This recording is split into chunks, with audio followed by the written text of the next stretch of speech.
Welcome to the Voices of War, a podcast with a simple vision to bring to life the true costs of war through the voices of those who've lived it. I'm your host Maz, and I hope you enjoy this episode.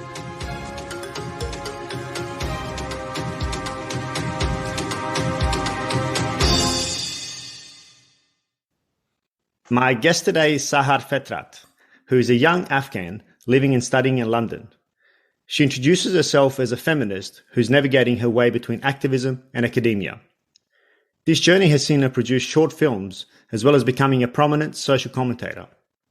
Sahar was born in Afghanistan, but had to flee with her family when she was only 1 year old because of the war that had engulfed her country. Her family returned to Kabul when she was 10, and she stayed there until graduating from university.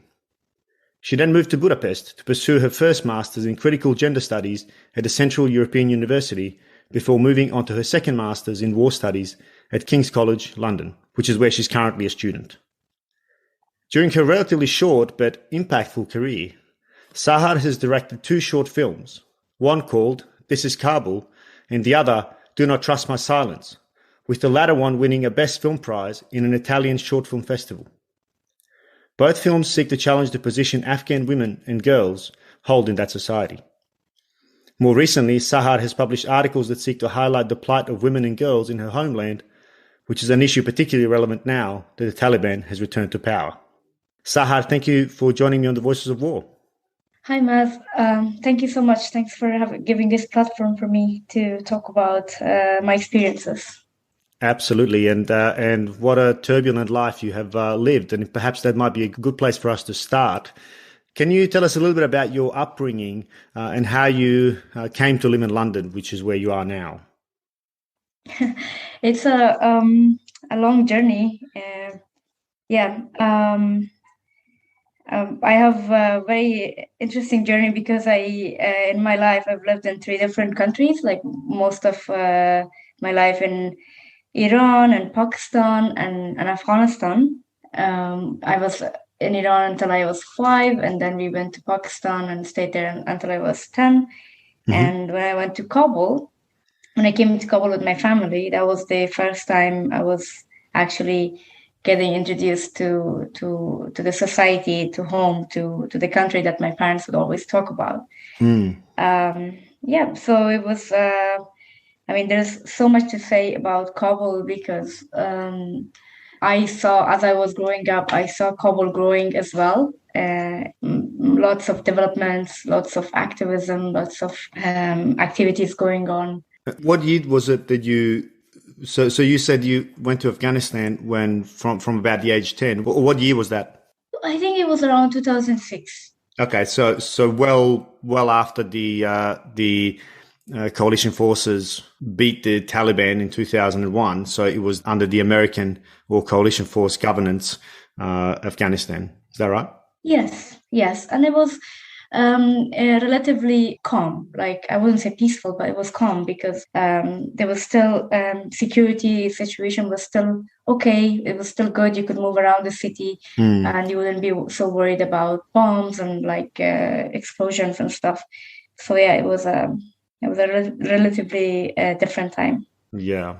And we'll definitely come on to that, but I'd be really keen to just explore a little bit these early years, because I suspect they would have shaped a lot of who you are as well. So you were in Iran till about 5, so I suspect you probably won't remember too much of those years. But, the later years when you were then in Pakistan, is that right? Yes. So how is that? So I guess you were forced to move because you fled from Afghanistan first time into Iran, and then why did you leave from Iran to Pakistan? Did you also have to flee, or what were the circumstances around that? Iran, yes, definitely, because it was a difficult time, and my parents were hoping for a different or a better future for us. So yes, they fled to Iran.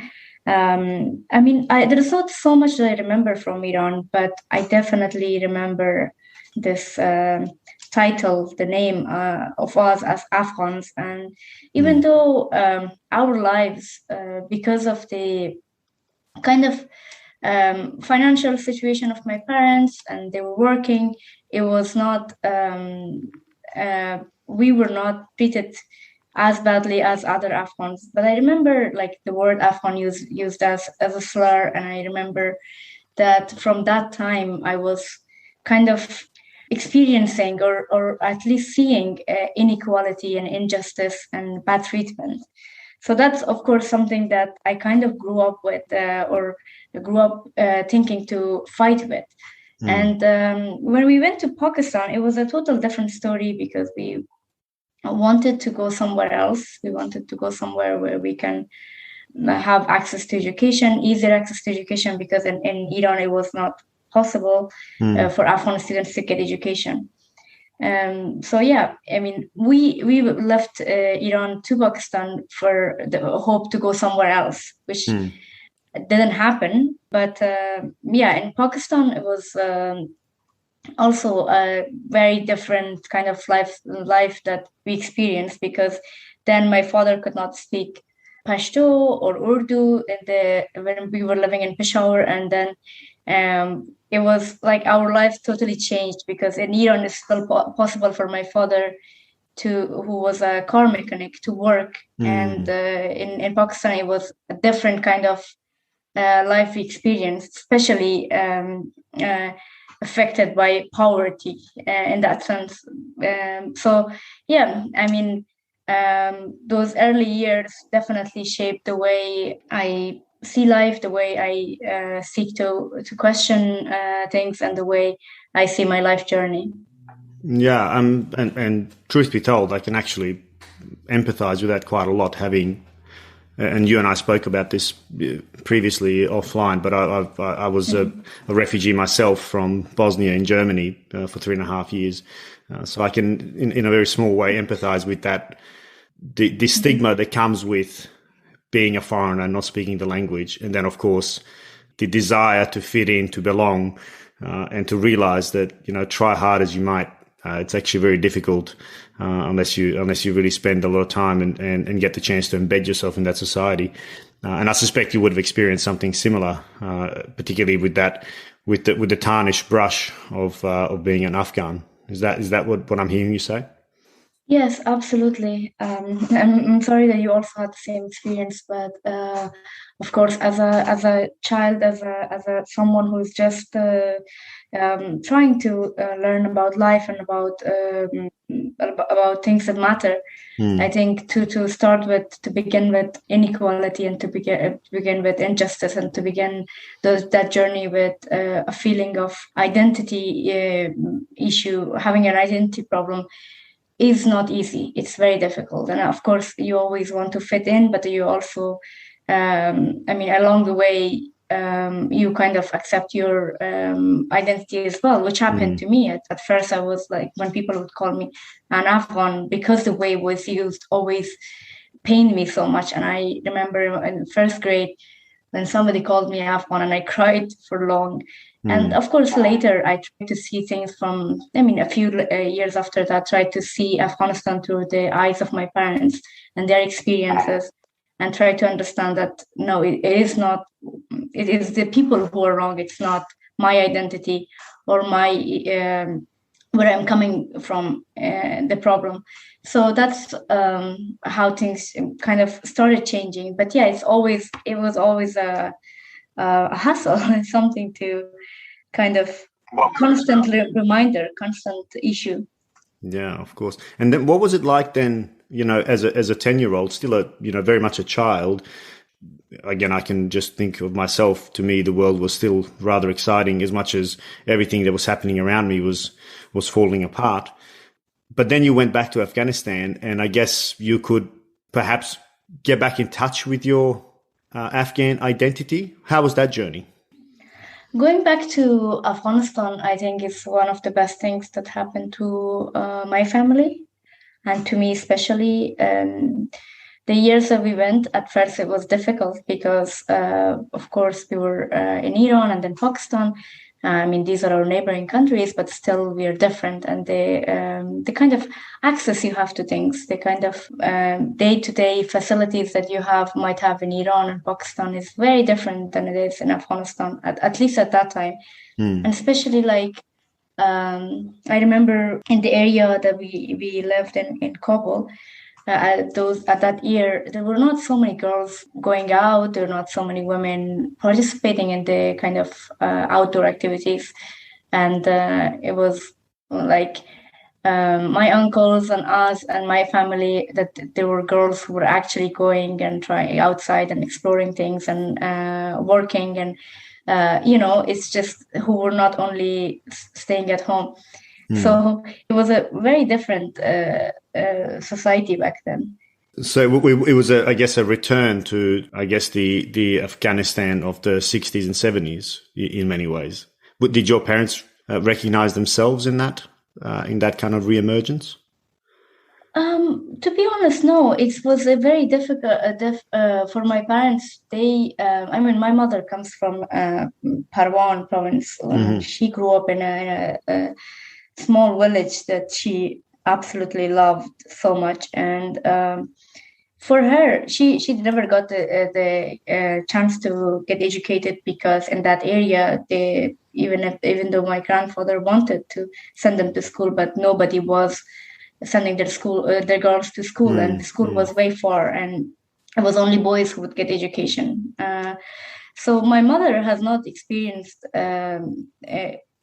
I think her experience of Afghanistan is limited to her village and her life in that village, which has a lot of happy moments and happy stories, but also it is brutally unfair, because her brothers could get education, but the girls could not. And I mean, that was a defining feature of where my mother ended up, in a sense, and where my uncles ended up. But my father had a different life. He's also from Parwan, but he grew up in Kabul. And of course, he's coming from a poor family, but he had to work since a young age, because his father was not able to work at that time when he was a child. So he would provide for the family like his brothers, but he was deprived of education. And that is something that always remained in my parents' minds and in my parents' memories, that although they loved education, they never got it. And but my father had also, he experienced Kabul differently. I mean, it was the time that when he was a teenager or a young man, he was just going to the cinemas and watching Bollywood movies, and it was a time where Kabul was not. I mean, people in Kabul were not very conservative, so he experienced that kind of that image of Kabul as well. But when we came back, the society was it was just after the Taliban, and after it was just a relatively peaceful or calm Afghanistan, but it was not what my father had experienced when he was young. And so the society was still very conservative, and especially with women. You mean now in 2006 when you came back? Yes. Or, yeah. Mm-hmm. Okay. Yep. Yeah, you wouldn't see, although there were opportunities for women, or people were talking about democracy, but to actually see women's participation and seeing women outside in the streets, in the activities, I don't know, in ministries and professional area, you wouldn't see so many women. Or if you would, it was a very small number, a limited number of women that you could be seen outside. And is this what then motivated, initially your filmmaking? That you saw this injustice that you saw around you, because you were quite young, right? How old were you when you published your first or released your first film? Well, the first one was a very interesting project. I was 14 years old, and that was me and my sister and a friend of me, and we had two Norwegian producers who had this program called Global Video Letters, something like that. I remember it quite well. So it was people from teenagers from war-torn countries or conflicted countries would make a short video of themselves, introducing their society, where they live, what do they enjoy from their city, and their activities and things like that. So that's the time where I also got introduced to this program, and that's how This is Kabul came about. We, contrary to what they were thinking of us as young girls in Kabul, we showed that they were surprised to see a very different image of Afghanistan, because we would go to concerts, we would arrange a lot of volunteer activism, a lot of volunteer work, and we would basically take part in everything cultural and anything related to environment and activism in Afghanistan at that time. And we were quite active in everything and very excited. What do you mean contrary to what they expected, if that's the words you used, I think? Yeah. I mean, it's still in 2021, the world's image of understanding of life in Afghanistan and the lives of Afghan women is very limited.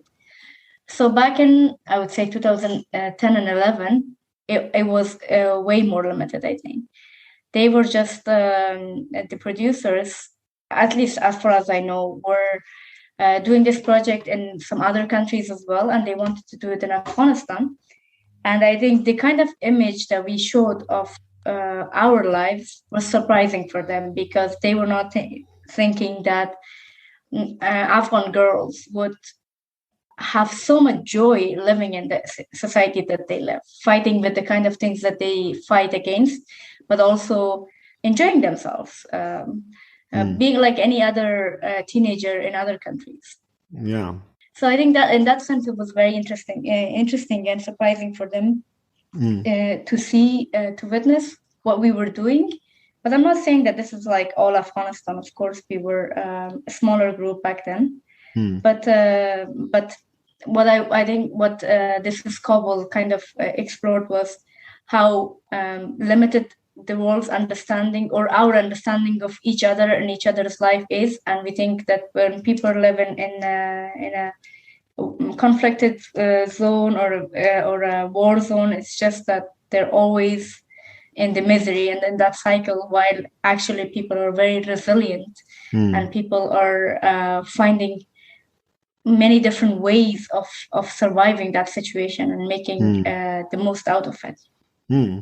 Yeah, absolutely, and I think that's a really interesting point. And I think it's about how narratives of a conflicted area or a place where there's war ongoing, how the narratives are shaped by the media about, and oftentimes removing the agency and victimizing those who are in that conflict zone. And I can just think about the war in Bosnia, how it was narrated in the West. It was, the poor Muslims that were being exterminated, which of course there's, truth to that. There's no question of that. But of course, there were also other ethnic groups who were suffering.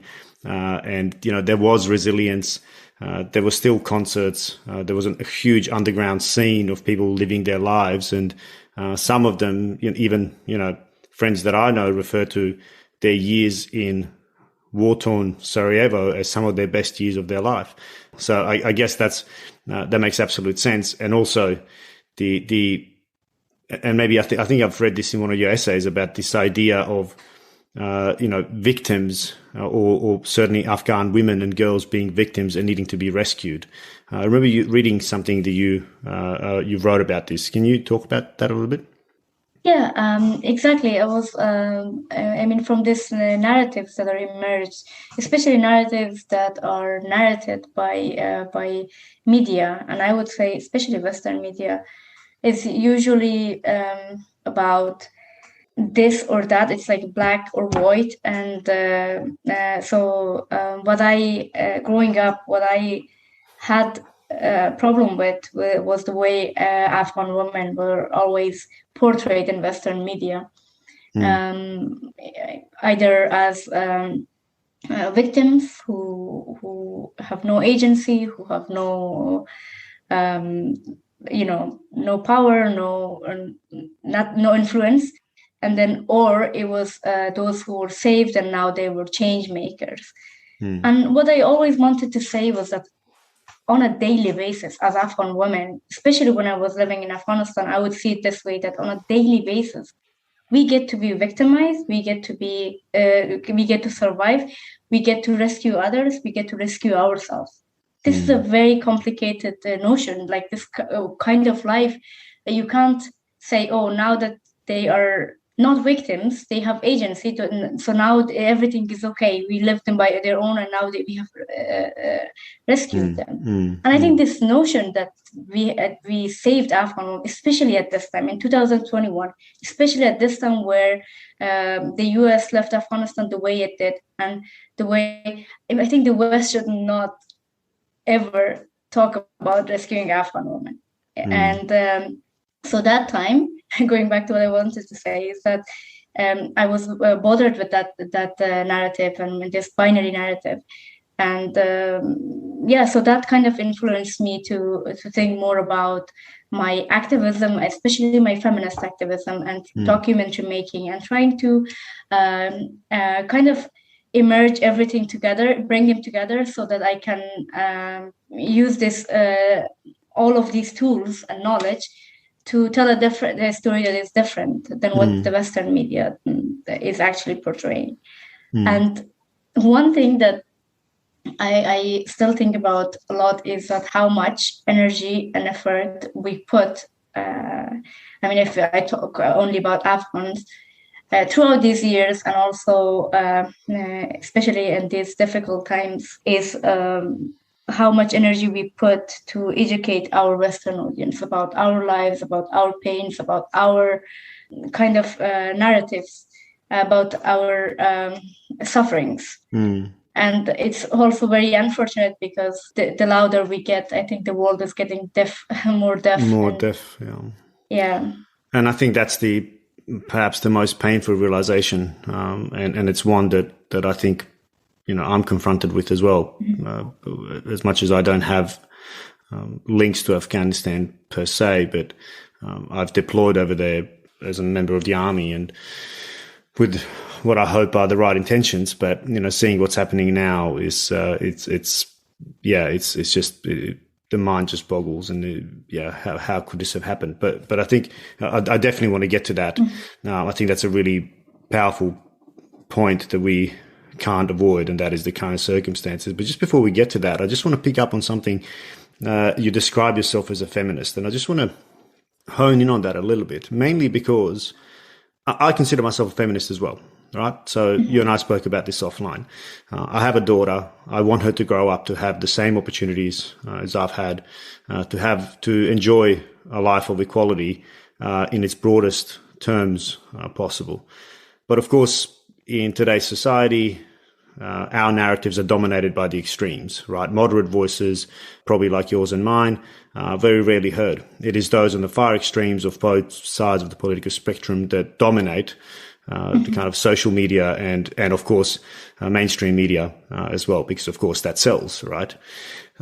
But I just want to, and the reason I want to hone in on this is because at the moment, certainly in some circles, the word feminism is almost considered a dirty word, which I think is not right. And I also want to give you the chance just to explain what you mean by feminism. Can you define feminism for me? Yeah, Mas, I let's start from this. I agree with you. It's this world, in this world that we live in, it's very difficult to not fall into this narrative or that. It's always it's almost like a game that you need to survive and not fall.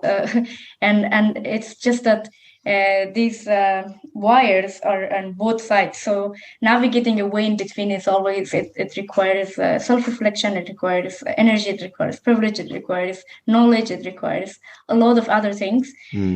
So for me also, it's very important not to fall into any of the extremes. But I think just to talk about feminism, my understanding of feminism comes from the way in early years of my life, I had heard stories of my grandmother, who at the time were Mujahideen, were coming to their areas, and they were, of course, in every conflict and in every war. There are women who are being sexually abused, there are women who are being sexually tortured, or the women who are abducted, and that kind of effect of war on women. My grandmother at that time was she was very brave. She I mean, this is her taking a gun is not something that I would be proud of in a normal situation. But the way she took that to kind of make it safe for my mother, for my aunts, and all the women around her in her village is an act of bravery, is an act of courage, and I absolutely admire that. Sorry, just to clarify, do you mean to say that she took up arms to physically fight? Is that what you mean? Or? Yes. Yeah, and she never had to, but the fact that she did it scared people off. So this is the story that I heard about my grandmother, and I saw her. I was lucky to see her when I was young, and my aunt, and the way my mother and my aunts and all the women in my family, with their limited access to everything, they fought against patriarchy. For me, it was always very inspiring. And the way they would see themselves equal, even though I'm not saying that it was as equal as we define equality today, or as I define equality myself. But still, they knew that they deserved better, and they fought for it, and they fought for a better future for us, for the daughters, for the girls. And also, in their own ways, they challenged what they were brought up with, so that they make a difference in our lives.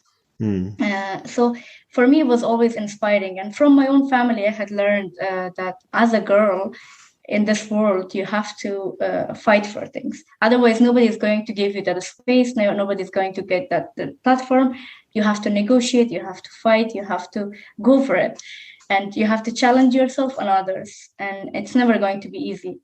So in early years of my life, that's what I learned about. I would always say women's rights. I want, what about women's participation, even in the courses and classes, English classes, or in the school, everywhere. It was my concern to kind of push for equality. And the way I encountered the feminism, I mean, the word or the concept for the first time, was very interesting, because I was always challenging my teacher, who didn't want girls to stand up in front of classroom and to present in front of everyone, and it would always encourage guys to do that, and I didn't like that. So one day, I was very stubborn, and he asked me to present my presentation from my seat, and I said, no, I'm going to come in front of the class. And this is very interesting, because somebody else has, another feminist I know, has this story. He called me an ugly or an angry feminist.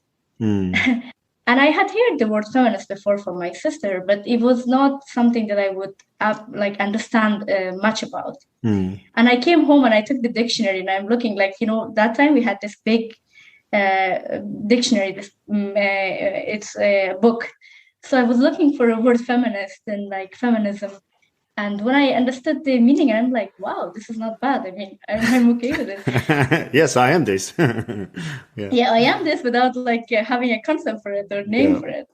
So yeah, that's how I got introduced to the term itself. But so for me, what my mother did in her life, and this time is limited, and I can't say everything that she did, but the way she lived her life, the way my grandmother, all of them, now that I reflect, and when I was reflecting years back as well, that was feminism itself. It can't be anything else. It can't be named anything else.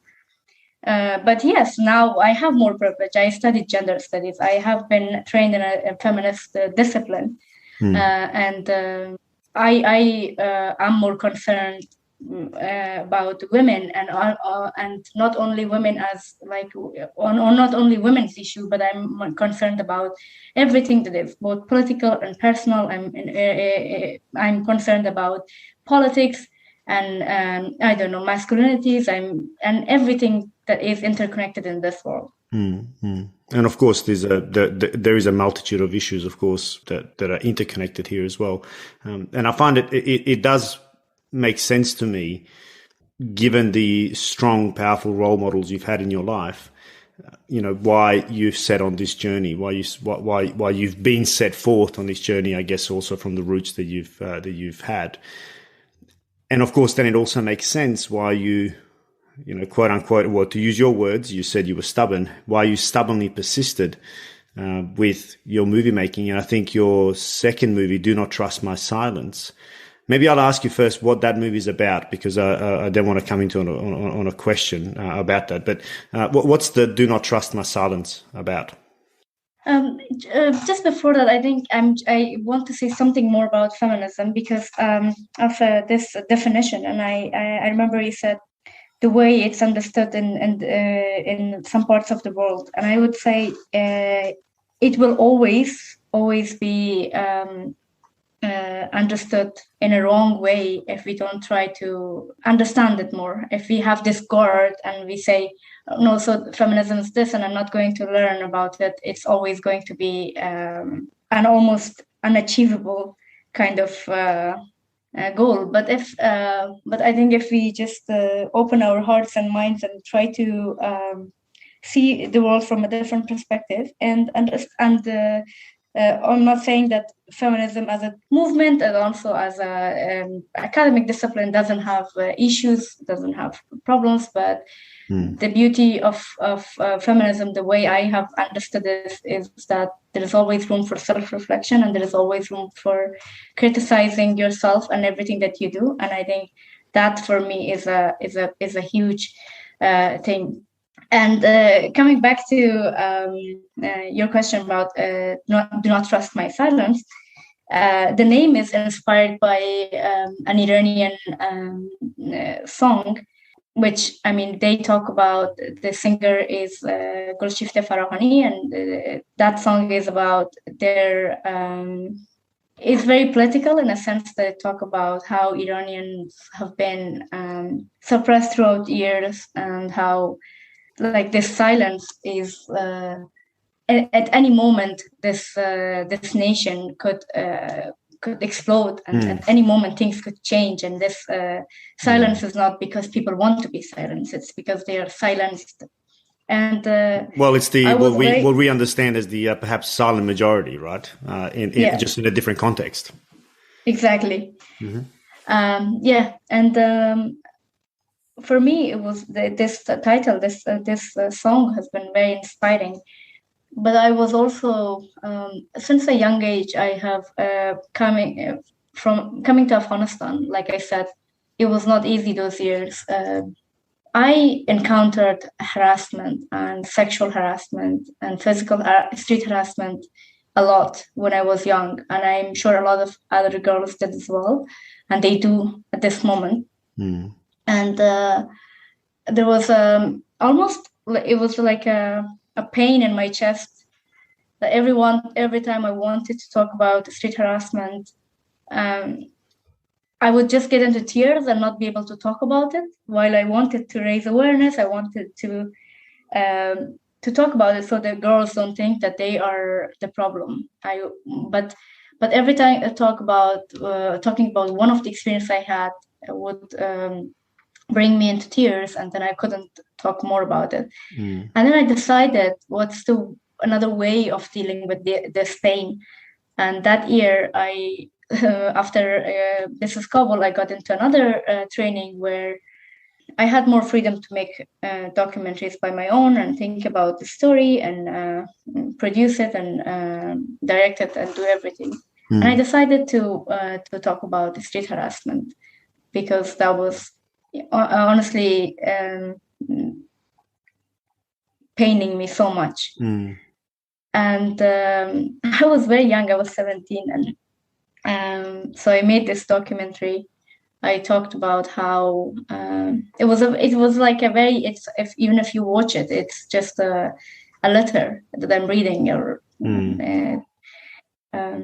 there's not so much that you can show from what we experienced. What I show in that documentary, the way people talk to us, is a very small portion of what we would experience in Kabul, at least those years.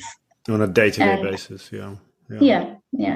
I mean, to be honest, I have been traveling around the world, at least in many countries, and I know I have been harassed in a lot of places. But definitely what I experienced in Kabul was it was another level of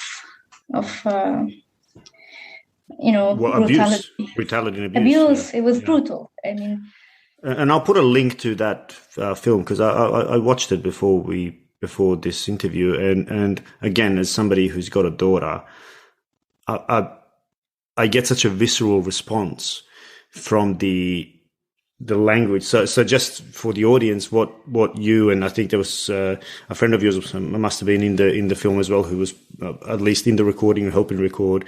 You would walk along the street and basically just through traffic, and you would record secretly, what the drivers of the vehicles are yelling out to you, and these are some of the most vile, of course, sexually fueled insults that. For anybody who doubts what you mean by feminism, they only need to watch that film and think about their own daughters, their own mothers, their own sisters going through something similar. It is an absolutely harrowing experience, and I take my hat off to you for being courageous, because that was a very brave thing to do, particularly at such a young age, to step outside into that world, disguising a camera to capture the lived experience of Afghan girls in Kabul, right? Which, as you said yourself, from 2006 was rather peaceful. And, it was years that, as you again said yourself, you used to go to concerts, and there was an air of maybe liberation or of change or whatever it was. But underneath all of this, there's another layer, and this is what I particularly like when you say everything was black and white. The black and white narratives of, poor Afghan women who are victims, but without any nuance, who then need to be rescued without actually giving any color to what actually happens on the ground. And I think your movie does that exceptionally well, because it really brings to life the actual what you and, your peers and women and girls in general would go through every single day on the streets of Kabul, and it is absolutely harrowing. It was, I mean, congratulations on the movie. As painful as the subject is, I think it's a really impactful depiction of perhaps even the trauma that you had gone through. Thank you, Maz. Also, when you were saying like this, people who doubt, the way we talk about feminism, you need to watch that documentary. I would also encourage them to, when they watch it, to think about themselves and think about their brothers and sons, and as they think about their sisters and daughters. Because look, like at the end of the day, patriarchy or misogyny or all of these impacts horribly impacts all of us. And it makes a society that divided and that vicious. And so I wanted to invite people to think about what kind of men do we send to the society? What kind of men do we No, sorry, I'm gonna say it again. No. I understand what you're saying. It's what kind of men are we producing and actually sending forth into the world? So exactly. That's what I meant. No, and again, I couldn't agree more. And just to, thinking about, more broadly, but, habits in a society is ultimately what form this big grand narrative of culture. I mean, that's what culture is ultimately habits of a particular social group, that embody, its values, its language and behaviors and so on. But it's all changeable. All of it is changeable. And it is through moving our understanding of somebody else's lived experience that we can actually start slowly realizing, hold on a minute, maybe she's not merely a radical feminist, that just wants to, burn every man, et cetera, which is the counter narrative that is thrown out so much and so frequently and so often without people stopping and actually thinking, hold on a minute, what is the actual point here? What are we talking about here? This is, you're not asking for anything apart from a little bit of dignity. And again, I just invite people to just watch that film and to just be absolutely blown away by some of the vile stuff that is coming out of people's mouths when a young 17-year-old girl walks past their car while they're stuck in traffic. It is just, it's amazing. From here, maybe I just want to zero in on the camera, because I think what you recognize perhaps at a young age is quite powerful. And that is the power of the camera and the power of the lens on people. What was it about it that caught your attention? Did you recognize that, or was this a kind of an experiment, or did you recognize and realize the power this can actually have? I was always amazed by storytelling. The way my mother, she was never, she could never write or read, but the way she told us the stories of her life and the way she narrated always amazed me so much. And so that's something that I was always inspired by. And before camera, I was also writing and just diaries. I still have wherever I go in this world, wherever I travel for like a few years, I take all my notebooks and diaries and everything that I've written. So that was something that the passion was there. But exploring or holding a camera for the first time, it was a different kind of experience, because it was storytelling plus feeling powerful about it. And I remember, and that's one of the people who was in this documentary. She describes it the best way, because that's what we all felt. But she would say, the first moment I hold my camera, and when there were guys, we were all holding cameras, and there were guys who come to say something to us or harass us, and then we were like, we would just hold our cameras and tell them, your family will watch you on Tolo TV or this TV. And then they would either apologize or run away or things like that, or they would ask us to delete the videos. So it was a very different experience, and you would feel like you have, as you hold the camera, to talk about the reality that the kind of inequality you're facing, the reality of your society that you're facing. You also have power to change it, and very immediately, even if it's not a long-term change, but it actually at that moment you can kind of protect yourself.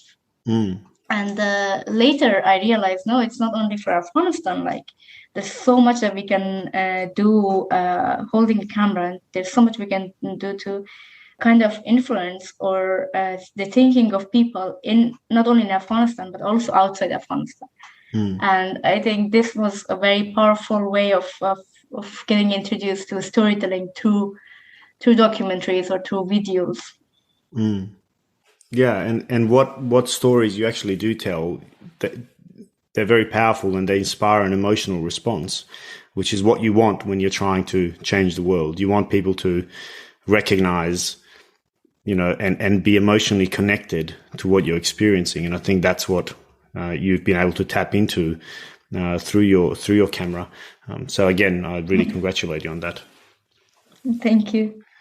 So when you then went back, so while you were in Kabul, of course, the trajectory didn't necessarily end in a very, well, certainly not now, not in a happy ending for Afghanistan, but also for you personally. I think you've, in the later years, while you stayed in Kabul, you've then experienced some further trauma, and of course at a personal level with your parents passing away, both in rather quick succession, but also you were very close to an attack by, I suspect, Taliban at the time at your university. Could we maybe talk about those cases a little bit, just to add, again, to invite more color into the power behind your story? Yes, those years, after, in my teenage years, Kabul was still, like I said, still safe, but then getting unsafe in other provinces. Afghanistan was getting unsafe in other provinces. And to me, it felt like let's say from late 2012, let's say 2013, if I bring it to 2017 and 18, it was like the danger, the insecurity was growing closer and closer to you. Like if it was foreign provinces, and then it would come to closer provinces, and then in outer areas of Kabul, and then in the center of Kabul, and then very personal to the university that I was studying in. So this is how I experienced the intensity of this conflict, the insecurity growing in this sense. In 2016, there was an attack in my university. The Taliban, they came to our university at around 7 p.m. and they fought until I think it was 4 a.m. where the students who survived were rescued. The final ones, the last ones who stayed inside the building and were hiding. So I went with one of my friends to a restaurant. We left the university and we're looking for the car, and it was like 5 minutes after we left that we heard a very loud sound, and we thought in our head, because we just left the university, we thought, no, it can't be our university. Maybe it's the parliament, maybe it's another place nearby in Darlaman Road. And then by the moment we arrived to the university, I received a call from my sister, and then she received a call from her brother, and they were just asking where we were, because we were like the two of them were studying at the American university, and the two of us were also studying at the American university. Oh, sorry. The friend you were with received a call. You received a call from your sister, and she received a call from her brother. Yes. Yeah. Sorry. Yep. So obviously, my sister ran away. She survived, although Taliban were opening fire on them. But her brother, which was my very close friend, my dear friend, his name is Jamshid, he didn't survive. And after that call, we couldn't get hold of him at all. And of course, that night and those days is still, thinking about it just takes me back to that moment. And that's such a traumatic experience. And very unfortunate. Yeah, that year was. I don't know. I don't even believe how I survived that year. But a few months after that, and of course there was always the guilt, survivor guilt. Like I thought, like I survived, but my best friend didn't, and there's so many people who didn't, and things like that. But in January that year, my mother passed from something very small. And I'm sure if it was not a war-torn country, she could have been rescued. And she could have survived. And she was like 58 years old. She was not even. I mean, she wasn't very old, or she didn't have a big sickness or something like that. And then. So this is one effect of war that people usually don't talk about, is how everything, every infrastructure, every system in that war-torn area stops functioning as well. So it's not, if you don't lose your loved ones directly from an attack or a shooting or a killing, then there are indirect ways of you losing them. And this is what people don't talk about or don't think about. And then later that year, in August 20th, my father passed from something very, very small. And like it of course pains me that my parents are not alive. And what pains me the most is the way they they died in very small medical issue, very small, something as small as a leg fracture. Yeah, something that in any not even peaceful, but just a merely stable place with sufficient resources would have been treated with relative ease. Exactly. And so for me, when I think about war, I try to think about every way it affects people's lives and people's well-being and people's, it's in a psychological way. Most of us are traumatized in a way that it might take years and years until we feel like we are healed. But also in an indirect effect of war, we're also very much scarred.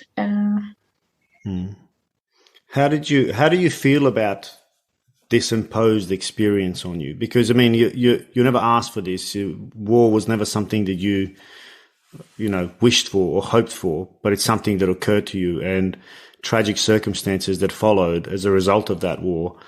Not least as a refugee, but that of course, with the loss of your parents, loss of your best friend, the fear and the anxiety.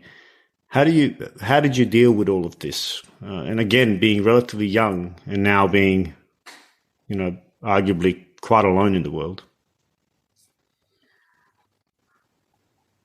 Well, I mean, it's legitimate to think about it and to have so many different feelings about it.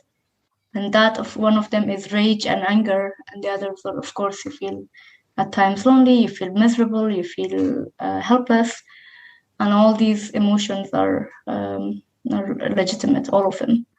And I allow myself to go through these emotions. And so one feeling or one emotion that I have most of the time is anger and rage and power dynamic in the world, and how in an equal system, unequal world that we live in. And that, so like, what can you do with that emotion? I mean, I can be angry all day and night, and okay, I understand it. And but sometimes when I have the time and space and privilege, I try to use that anger and force it and make sense of it in a way that is more productive. It's either writing an article, or it's either writing my dissertation, or either getting into studying, or studying in a sense, I mean, like applying to study more or get more educated, or in the past it was about making documentaries and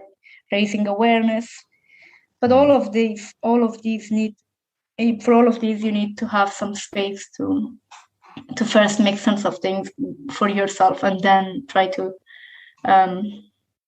so all I'm trying to say is that it's not like a lot of people talk about change making and things like that as if something you wake up in the morning and then you go into the world and you change things. But I absolutely disagree with that. And I think that's a very neoliberal understanding of change and impact. And so in a sense, for me, it's always, if you have all this fuel, you first need to absorb some of it and absorb and understand what's happening in your life. But for all of that, you need privilege and time and space. I say that because when I was in Kabul, so many things happened in my life. At the same time, I was living through this, but I also was fighting me as Sahar, but also as a lot of other women who shared the same, kind of life. That we were also fighting with patriarchy. Like when my parents were not alive, it was hard to rent a house. I mean, you don't have a husband, you don't have a brother, you don't have a there's no male relative in your family, someone you could be connected to. And then how do you, like, something as easy as renting a house is impossible for you. So if we understand conflict and war and inequality, we should think about it in many layers. It's not, if you're impacted by war in one way, it doesn't mean that other things are okay. Some of us are fighting several fights at the same time, and it's very tiring. and also it doesn't give you a chance to understand what happened in your life. When I came to Budapest for my master's, I mean, the program was intense. It was huge for me to change from business to gender studies. But at the same time, with all of that, I had some time to understand what happened in my life in the past 4 years, because in Kabul, it was always survival. If you survive from this, you try to survive from some other things, and it's always, everything happens in a very fast pace. And some of them happened all together. So in Budapest, I was overwhelmed with a lot of emotions, with everything that I hadn't tackled, with everything that I had and I didn't have time to reflect on. So that's why for me it's always important to mention the privilege of having time and space to understand your pain and to understand what you have gone through. I couldn't agree more with that. And while you were talking, then you've taken me through a journey of my own life, and I can totally, I agree with that. I mean, I sometimes feel like I've lived 3 lives, so that's how I describe them, because they were so vastly different. But it took years for me to understand, and you mentioned identity at the start, about what my identity is, and to not be either ashamed of the identity that I had, or to not be ashamed of the identity that I was trying to become or consume. And I remember being a raging young male, angry on many levels about what I had experienced and what I had gone through and what my family had gone through, and not being able to firstly communicate that to anyone, for the first reason being that I didn't speak the languages, of where I was, firstly Germany, then English. But when for example, my first school day in Australia, I had a physical fight, because all I could understand is, I didn't understand English obviously, but all I could understand was a couple of derogatory terms that were being pointed at me by one of the school bullies. But to me, that was, it was like red to a bull. And of course, I was the one that instigated it, but that was this rage that I had within me, mainly because I did not have the ability to communicate. I just remember crying, and jumped on this guy and whatever, fighting. But tears were jumping out of my eyes from pure rage and anger for not being able to communicate, to just tell him to stop, to not. It was something very simple that I would have hoped to have been able to say, but I didn't have the means to say it.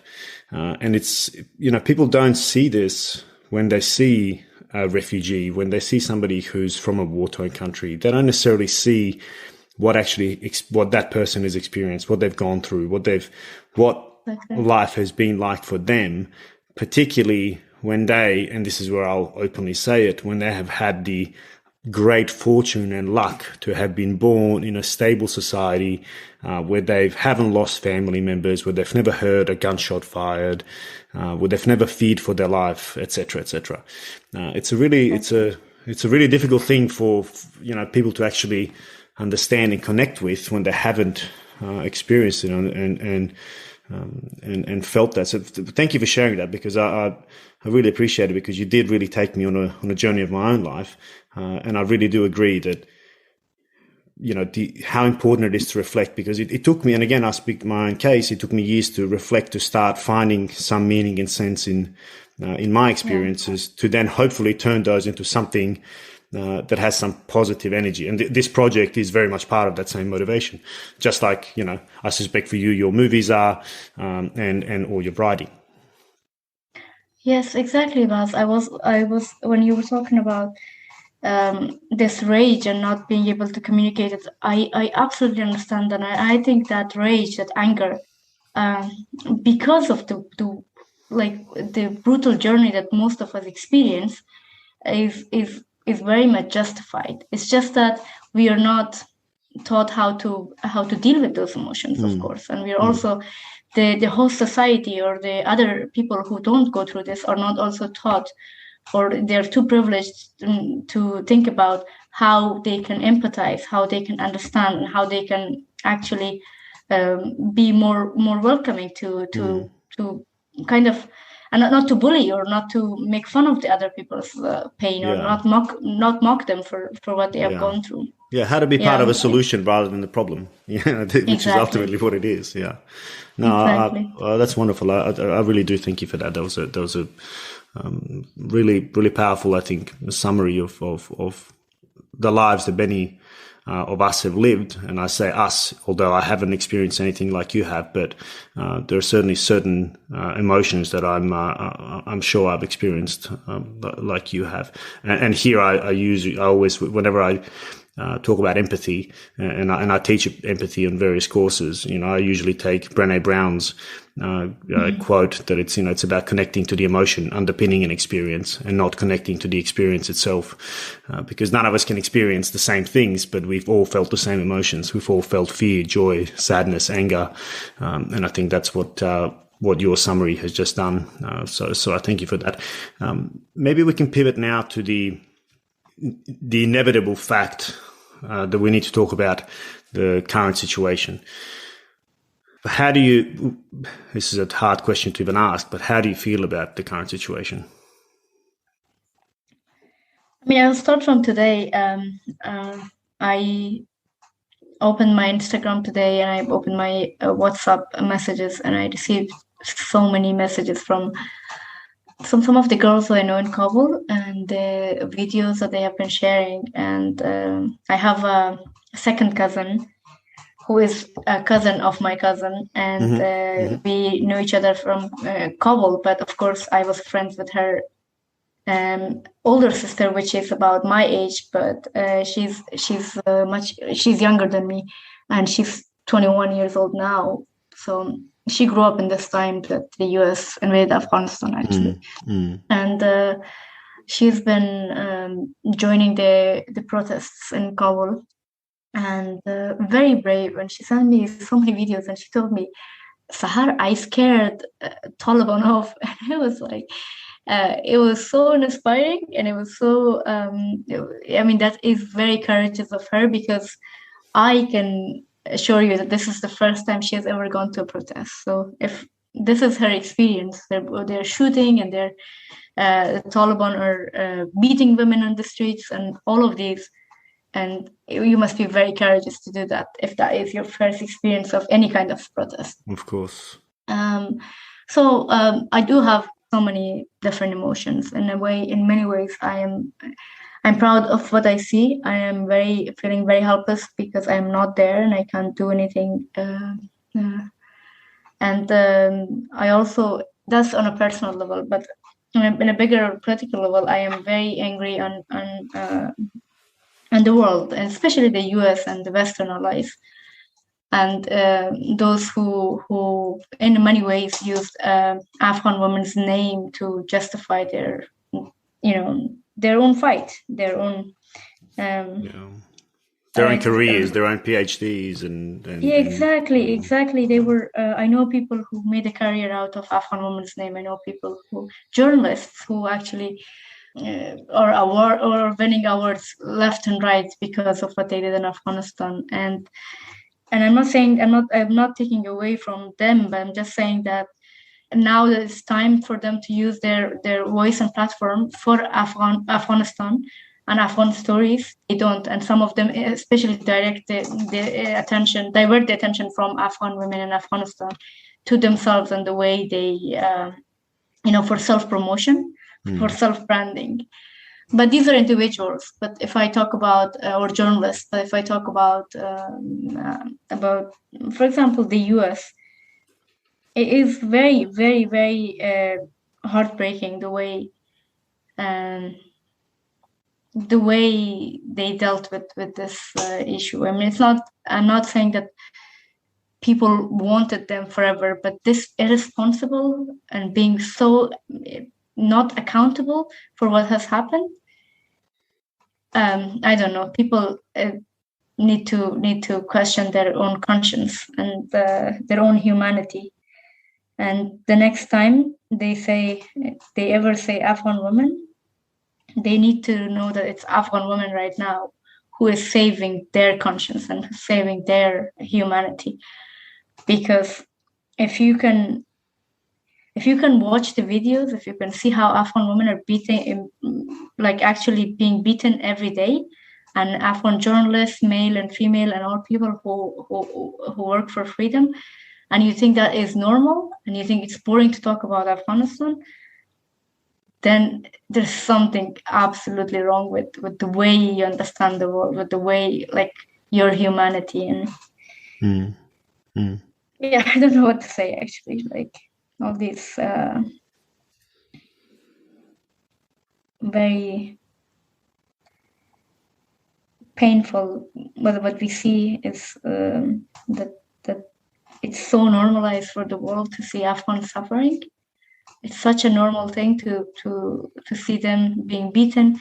In 21st century, in 2021, Afghan women are being beaten on the streets, and our journalists are being beaten in the streets, and openly all this brutality happens, and people are just having their own, like, end of summer parties, and like all the social media you see. And I'm not saying that they shouldn't, but it's just that when you see that the pain from one side of the world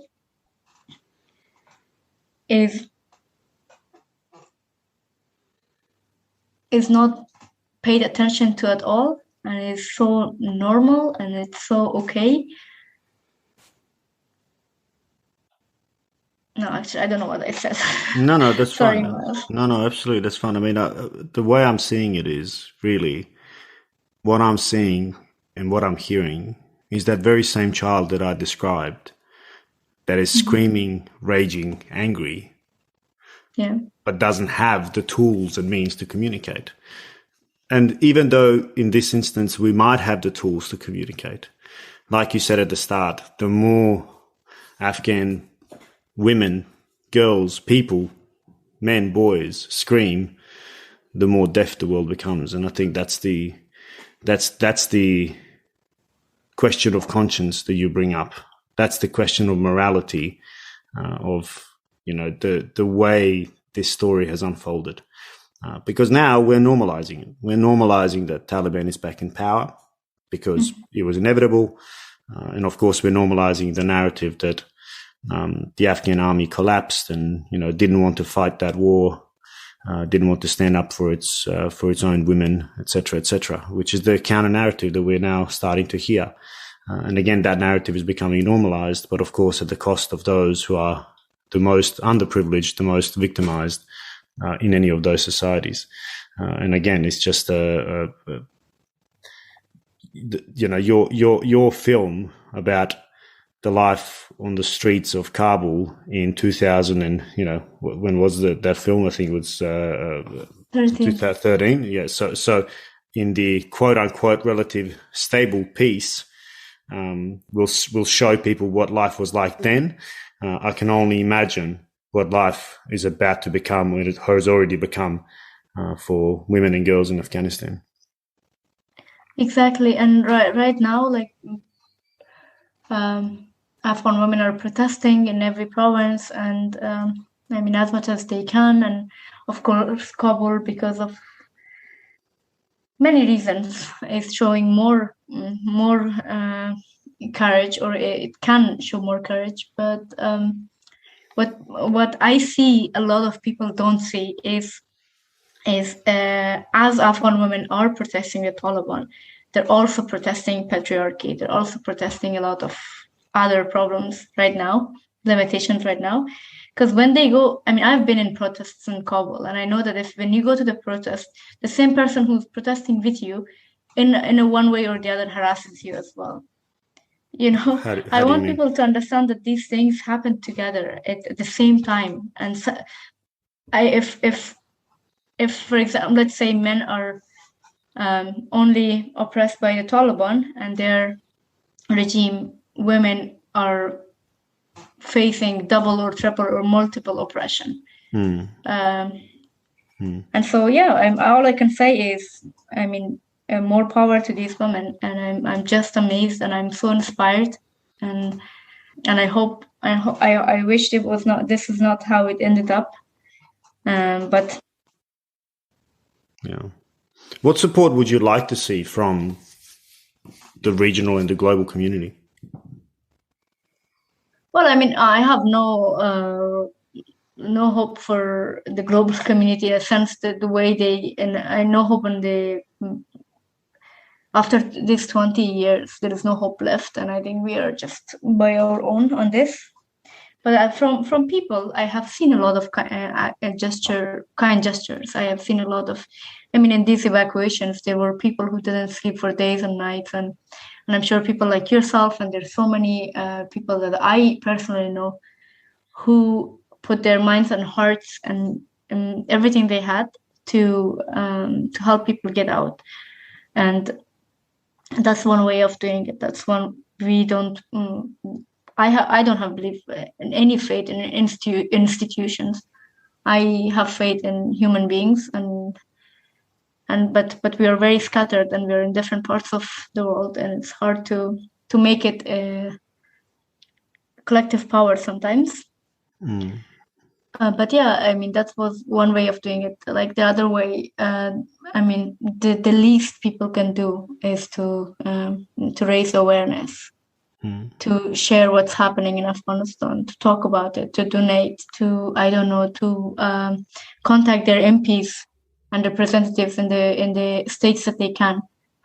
You know, these small things that we can do can be very impactful.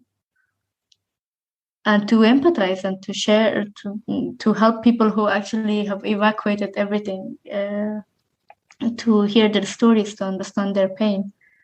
There's so much we can do, Mas. There's so much that human beings can do to help each other if they care. Yeah, and that's, I think, what part of this discussion is, to inspire that emotion again, to drive people to do whatever they can. Maybe I can ask you if there are any charities or any particular projects that are going on at the moment that people can support, even right now, because the crisis is happening right now. Yeah, there's one of the fundraisings that I absolutely support, and I know these initiators of this fundraising are people who actually cared so much about Afghanistan. It's called a program called Sahara Speaks, that's where I learned about writing and journalism. And it's not my program; it just happens to be Sahara Speaks. But so the journalists who are all female, they're out of Afghanistan. They've been evacuated, most of them, and now as they're starting to a new career, a new life in the host countries. The people who start this fundraising, they try to get them laptops and cameras and tools to continue journalism. And I would really appreciate if people could contribute to that, because that is where I started journalism and writing, and I think that was very liberating. And I think now it will do the same for the alumni who are not living in Afghanistan anymore, but want to talk about their stories and their concerns and their kind of things that they're facing right now. Yeah, their lives. Yeah, so I would be very grateful if people could contribute to that. Excellent, and I'll certainly put the those links in the show notes as well.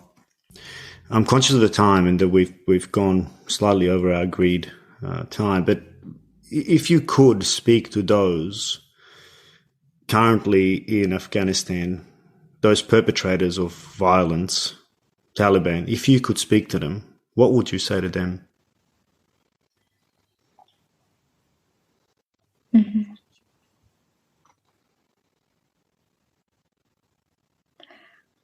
I want them to know that they're so cruel, and they know that they're so powerless, because all they can do is to create fear and to inflict fear and to rule by making fear.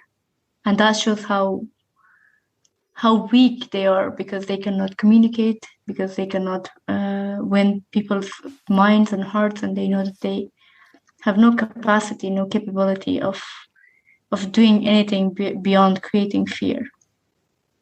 And what else? I mean, you just need to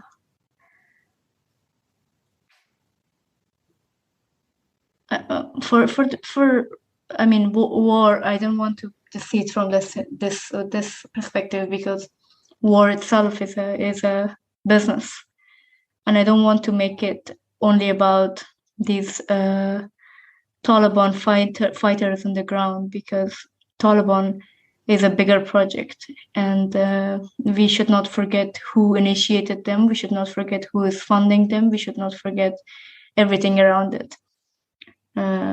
So what I just said before is how I would talk to a Talib soldier. But beyond that, I think they need to know that we will not forget and we will not forgive. And we know who is connected to this misery and who created this mess. It's not that we are dumb just because we don't have the opportunity or the resources to talk about it very openly, but we know what's happening. Well, I have to follow up with that question. Who created the mess? Well, I mean, let's not forget that the U.S. was very much involved in initiating Taliban, funding them. Pakistan was, as still is, very much relevant.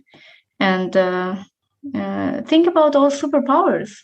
Think about Russia, Iran, and there are many more countries like that. So, I mean, I would be minimizing the entire Taliban project if I would just make it about Taliban soldiers on the ground, those who kill people, or those who beat people on the street. It's much more than them. It has always been bigger than them. And of course, it's war itself is a huge business. So there are people who actively benefit from the mess that it has been created in Afghanistan. Yeah. Well said, and I think the great game continues, and unfortunately, it is never those who make the big moves on that great chessboard that pay the price. It's always the people on the ground who've never elected and never chosen that particular path who pay the price for it. Sahar, it has been an emotional discussion. It's been a deep and insightful discussion. I know we finished on a slightly sad note, but I do want to say that I absolutely respect what you've done so far, what you're doing right now. And I think you deserve to have a voice. You deserve to be heard. And your voice deserves to represent those loved ones of yours who are even today struggling in Afghanistan.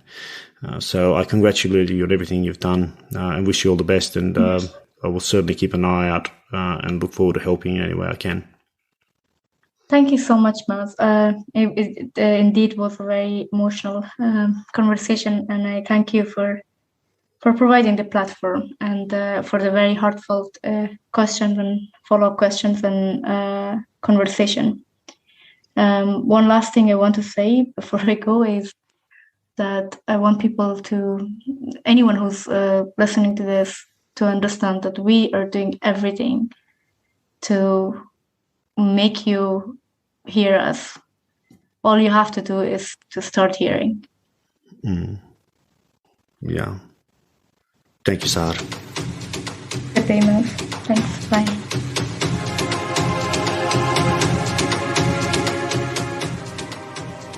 Thanks for joining us for another episode of The Voices of War.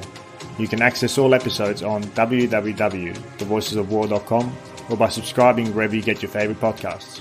And while you're there, please give us a review, as we'd love to hear what you think. If you'd like to recommend a guest for the show, you can reach me on info@thevoicesofwar.com.